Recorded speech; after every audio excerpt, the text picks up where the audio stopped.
हिंदू इन्फोपीडिया में आपका स्वागत है।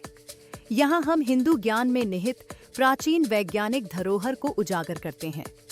आज हम प्राचीन स्वच्छता प्रथाओं की हमारी खोज को आगे बढ़ा रहे हैं और उन प्रमुख बिंदुओं पर ध्यान देंगे जो पिछले वीडियो में नहीं आ पाए थे। स्वच्छता की शुरुआत रसोई से होती थी। अन्न शुद्धि, अन्न की शुद्धि और स्थल शुद्धि, रसोई स्थान की सफाई जैसे अनुष्ठान सुनिश्चित करते थे कि भोजन स्वच्छता के साथ तैयार हो। पके हुए भोजन को बिना हाथ धोए नहीं छुआ जाता था और गंदे फर्श पर बैठकर खाने से बचा जाता था। ये अंधविश्वास नहीं थे, ये स्वास्थ्य सुरक्षा के उपाय थे।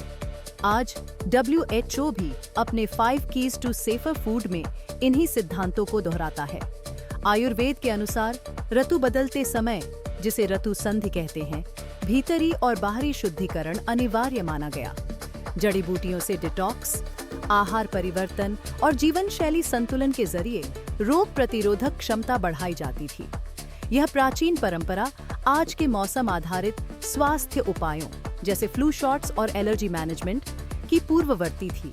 सुश्रुत संहिता, जो लगभग 2000 वर्ष पहले लिखी गई थी, में शल्य चिकित्सा से पहले हाथ धोने, औजारों को कीटाणु रहित करने और घावों की सफाई जैसे प्रोटोकॉल दिए गए हैं। ये सभी उपाय पश्चिमी एंटीसेप्टिक पद्धतियों से सदियों पहले अपनाए जा चुके थे। जो खोज इग्नाज सेमेलवाइस ने 1800 के दशक में की, सुश्रुत ने पहले ही उसे लागू कर रखा था। 2019 की एक स्वास्थ्य रिपोर्ट में पाया गया कि कुंभ मेले में सुनियोजित सामूहिक स्नान ने संक्रमण के खतरे को कम किया। यह प्रमाणित करता है कि जब अनुष्ठानिक अनुशासन को स्वच्छता से जोड़ा जाए तो यह लाखों की भीड़ में भी स्वास्थ्य सुरक्षा सुनिश्चित कर सकता है।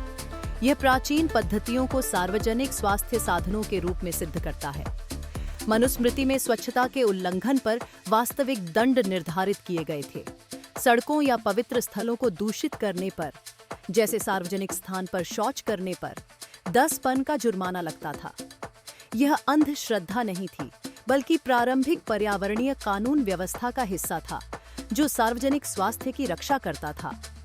WHO का शोध कहता है कि हाथ धोने से संक्रमण का प्रसार 80% तक कम हो सकता है।